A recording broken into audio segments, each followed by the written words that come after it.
विधानसभा सत्र के दौरान देखने को मिला है।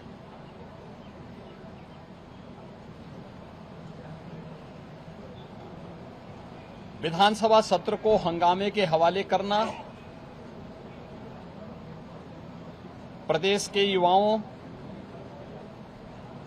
किसानों,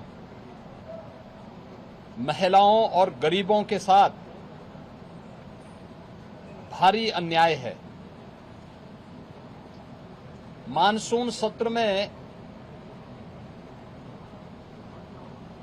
युवाओं के लिए, अन्नदाता किसानों के लिए, आधी आबादी महिलाओं के लिए और गरीबों के लिए नई स्कीम, नई योजनाएं प्रारंभ हों, युवाओं के एम्प्लॉयमेंट के लिए, उनकी स्किलिंग के लिए, अन्नदाता किसानों के लिए कोई नई योजना घोषित हो सके,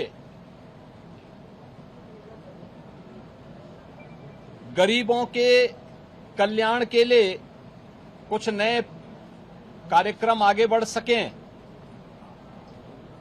और महिलाओं के सम्मान और उनके स्वावलंबन के लिए भी कुछ अतिरिक्त प्रयास आगे बढ़ें।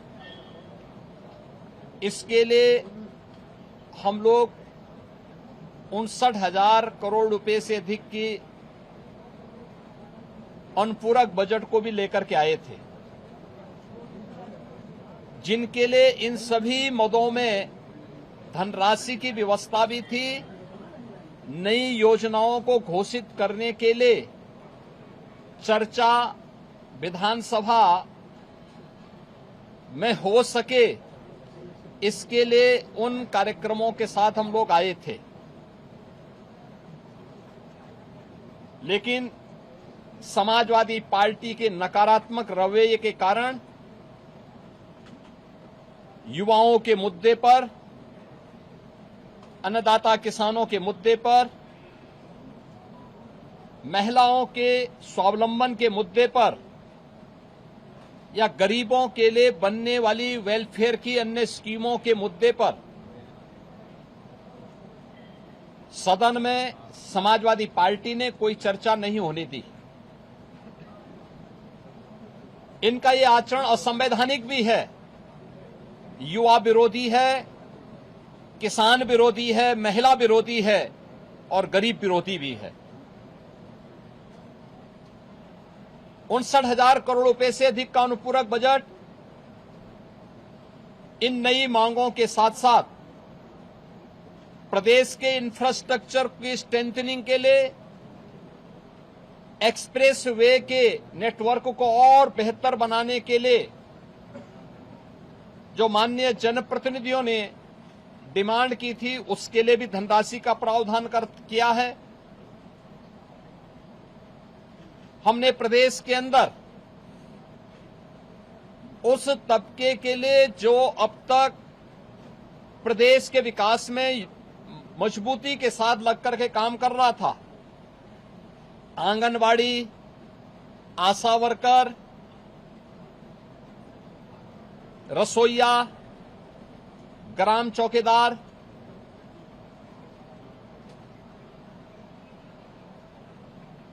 आपके कोटेदार, इन सब के साथ साथ उस हरेक तबके को छूने का प्रयास किया था जिनके मानदेय बढ़ने हैं। निराश्रित महिला पेंशन, वृद्धावस्था पेंशन, दिव्यांगजन पेंशन में भी वृद्धि हो, चर्चा हो। जो लोग अब तक इन योजनाओं से जुड़ नहीं पाए थे, उन लोगों को जोड़ने का प्रावधान हो। इन सब पे सदन में चर्चा हो।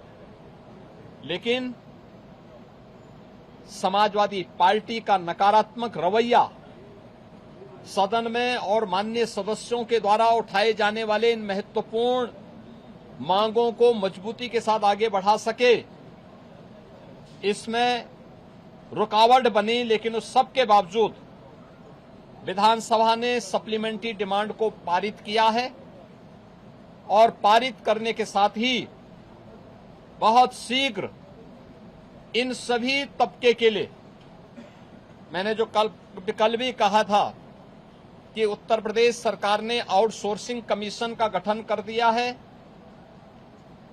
एक न्यूनतम मानदेय हर एक आउटसोर्सिंग कर्मी को प्राप्त हो और उसको हर प्रकार की सामाजिक सुरक्षा की गारंटी भी प्राप्त हो, उसको हम अगले बहुत शीघ्र उसको आगे बढ़ाने जा रहे हैं। उसके लिए धनराशि की व्यवस्था हमने बजट में कर दी है। आंगनवाड़ी, आशा वर्कर, रसोईया, ग्राम चौकीदार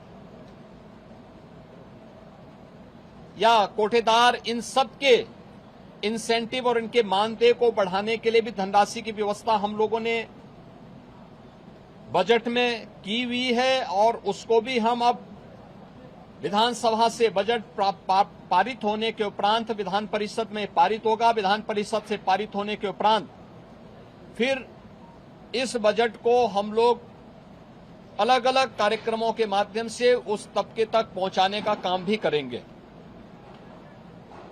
समाजवादी पार्टी का यह चरित्र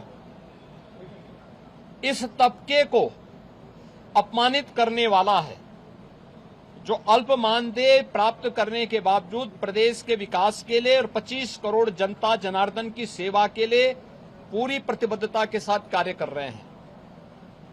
इससे पहले भी इन्होंने शिक्षा मित्रों के भविष्य के साथ खिलवाड़ किया था। हमारी सरकार ने शिक्षा मित्रों के मानदेय को 10,000 से बढ़ा करके 18,000 किया है। पहले 3,000 ये मानदेय मिलता था, हमने 3,000 से 10,000 किया, 10,000 से 18,000 किया और उन्हें 5 लाख रुपए की कैशलेस की सुविधा भी उपलब्ध करवाई। अनुदेशकों को प्रदेश में 9,000 मिलता था, उन्हें 17,000 रुपए उनका मानदेय किया और उन्हें कैशलेस की सुविधा भी उपलब्ध करवाई।